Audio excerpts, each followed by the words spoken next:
All right, so it's been a while since I've done the Car Chronicles, but I decided that I really wanted to do a video like this because I think it's really important during this time with what everybody is going through that I address this.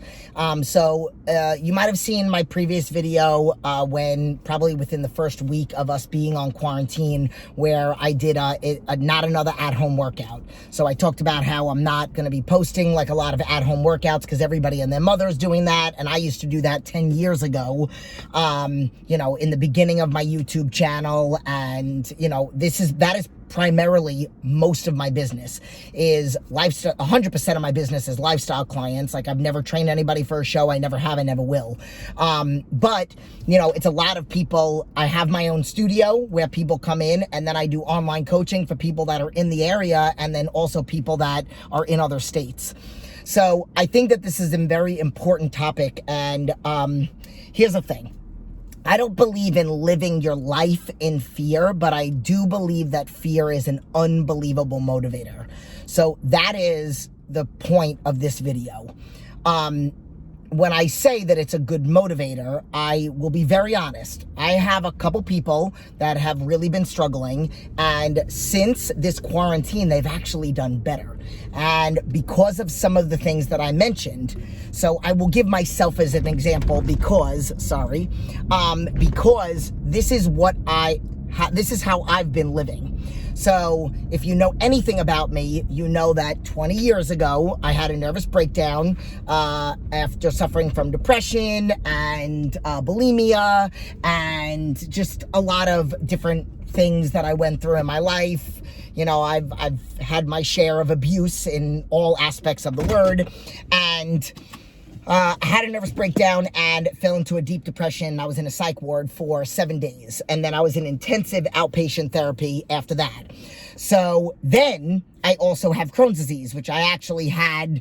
I was sick from 19 to 21, and then was diagnosed at 21, then was sick and on medication for 2 years. And then right at that time where I had decided I needed to make some changes to my life, that's when I got really sick with all of those things, the whole depression, having nervous breakdown, got out of the hospital, and I said to myself, I'm going to turn my life around. I'm going to stop living to please everybody. I'm going to do what I want to do, which was that I did want to become a personal trainer and a health coach, get myself in remission without being on any medication for Crohn's or colitis, and I did everything. I did all of that. So when I talk about living in fear, I live in fear of going backwards to depression, and I know what it feels like to hit rock bottom, and I live in fear of eating clean all the time. Like, I've had conversations with people like, I cannot believe that you haven't eaten bad food in 20 years. And it is because bad food makes me sick. I always talk to people, and I even, when I used to do grocery store tours, and I've always said, who eats a cheat meal and feels great after it? And here's the thing. I don't not allow my clients to have treats or to have a refeed, but most of the time people don't feel as good after it. If you do a refeed the right way, which how I do it is the right way, where it's like healthy food, but a bigger amount of calories, more carbs or whatnot, when it's done the right way and you're good all the other time, it will actually work to your advantage, and you could lose weight after having a refeed. But getting back to the whole living in fear, and a lot I deal with, because of what my history is, I deal with a lot of people that are emotionally connected to food, and that is what I want to do. I want to help people break that emotional connection to food, come up with good coping skills, not necessarily distractors, because then you're not really dealing with what the problem is. Coping skills in reference to figuring out why they turn to food. It's a lot more than just habitual. You don't just create a habit of going through stress at work or with a significant other and then turning and binging. There's a lot more deep to it. Maybe there's something that happens and it brings on all these emotions that have to do with childhood that you've never really addressed. So I'm not trying to get all therapy on you guys, but I am trying to let you guys know that this is a good time to live in fear. So I'm not trying to scare people, and I actually encourage my people I don't mind, and I think that it's good to like keep yourself aware of what's going on in the world, but I always tell clients, don't watch the news first thing in the morning. Les Brown talks about the first 20 minutes of your day are the most impressionable, and if you're starting them out with negativity like the news, you set the tone for the day to be negative. I'm not saying be unaware. I'm just saying set the tone of the day with positivity, and then because you want to make yourself aware of what's going on, go ahead and watch the news at a different time. Maybe not every single day, maybe just to kind of keep yourself aware of current events and things that are going on.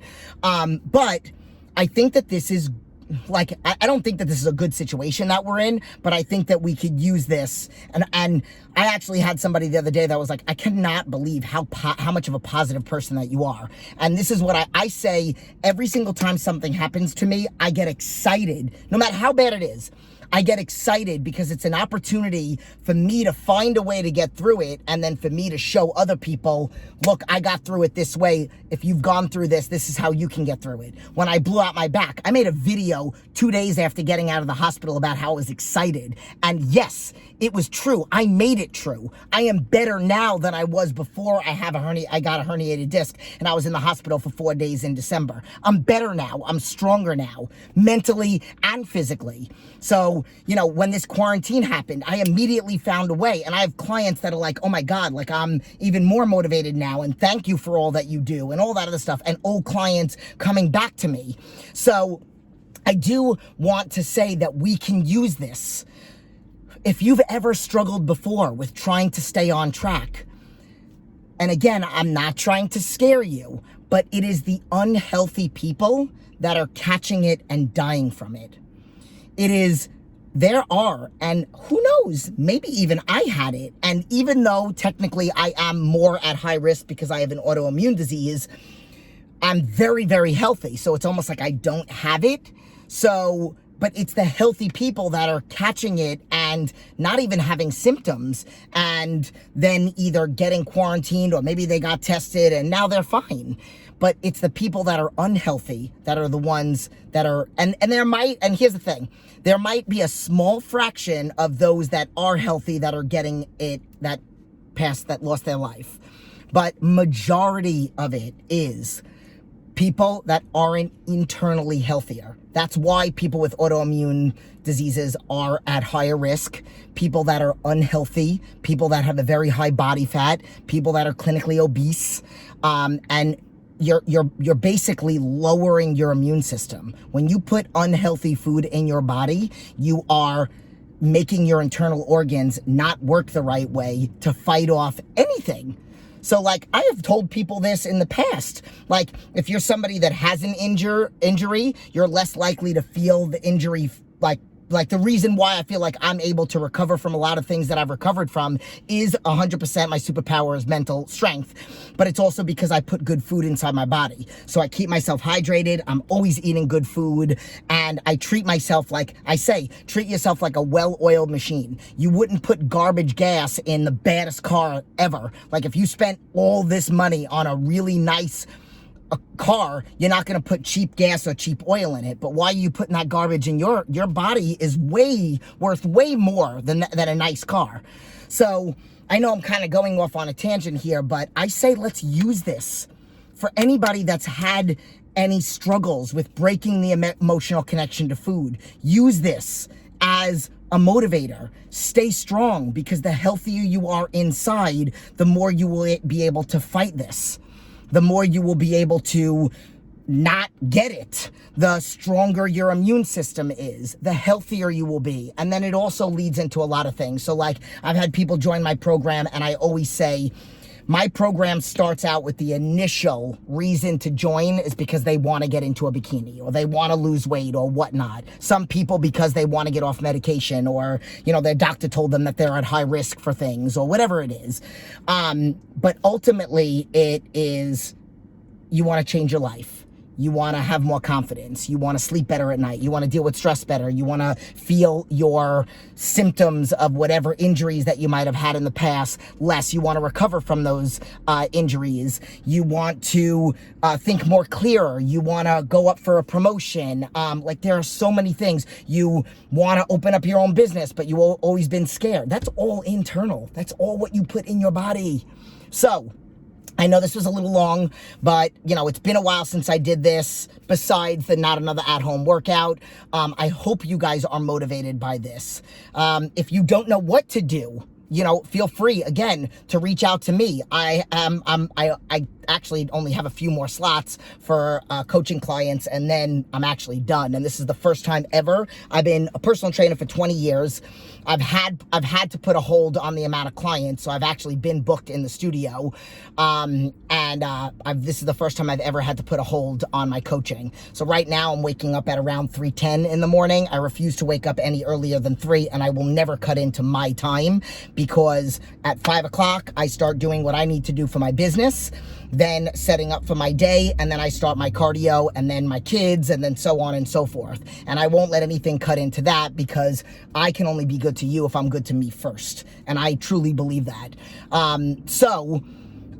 Once I fill those couple slots, I will then not take on any more, because I will not be waking up any earlier than 3 o'clock, just so I can fit more clients in my morning critiques.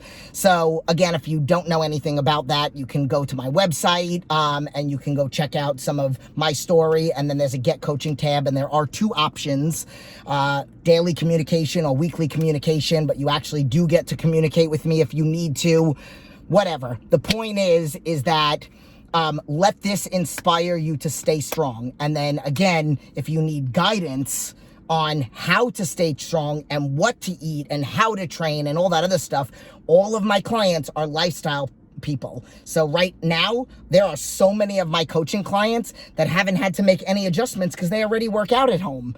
And then other people that have had to make little adjustments, and the people coming into the studio, gotten some equipment, and now I'm training them on Zoom.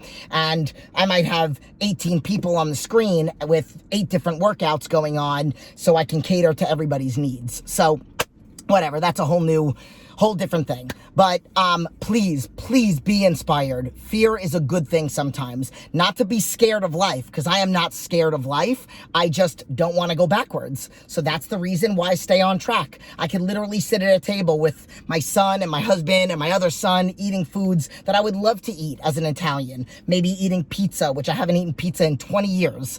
And I look at that food and I see pain. I don't physically sit there and I'm afraid. I'm just saying I use that. Tony Robbins talks about linking pain and linking pleasure. So use this and get yourself healthy if you are not right now. If you are, stay on track. And I hope that this inspires someone, anyone. Got to go put on my mask and go into the store real quick. Love you guys.